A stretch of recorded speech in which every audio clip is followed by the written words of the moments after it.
Қайырлы кеш, қалайсыздар? Мен рестораннан жұмыстан шығып келе жатырмын. Жылағым келіп келе жатыр. Қазақстанда тұрғанымызға мақтанамыз ау. Атасының басына мақтанамыз бекен.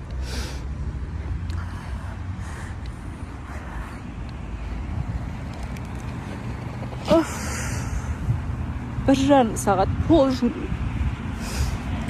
10 мың үшін, 12 мың үшін сігіліп тұрып жұмыс істейсің. Таксимен бар, таксимен қайтасың. Бір жарым сағат пол жүру. Азынан кешке дейін посуды жуасың, өлермендей болып. Айлықтары осы. Қазақстанда тұрамыз деп мақтанамыз, атасының басына мақтанамыз.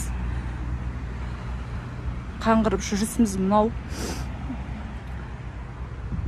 Үкіметтен берілген көмектен үйді алмаймыз. Неше жыл болды уже.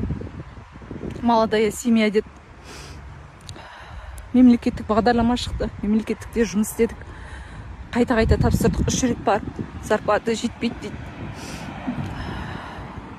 Кілең үйлері барлар, зарплаталары күштілер алады үйді. Одан кейін молодая семья дейді. Жас отбасылар деп тағы тапсырамыз.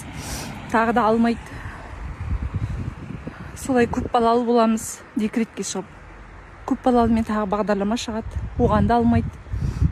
Бір жетпейтін бір айлықтары бар.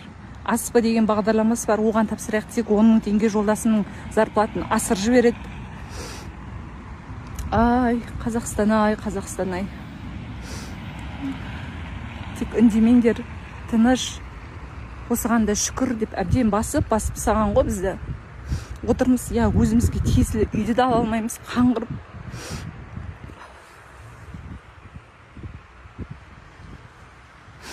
Бір айлық дымға да жетпейді. Туыстар айтады, үйде жатыр, жұмыс істемей ма деп.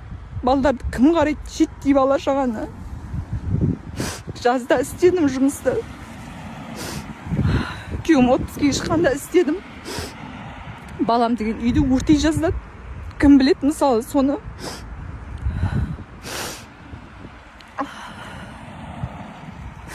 Шаршап кеттім бар ғой вообще.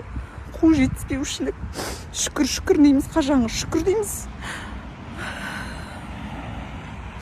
Құдайды үкіметтен берген бағдарламаны дұрыстап іске де асырмайды.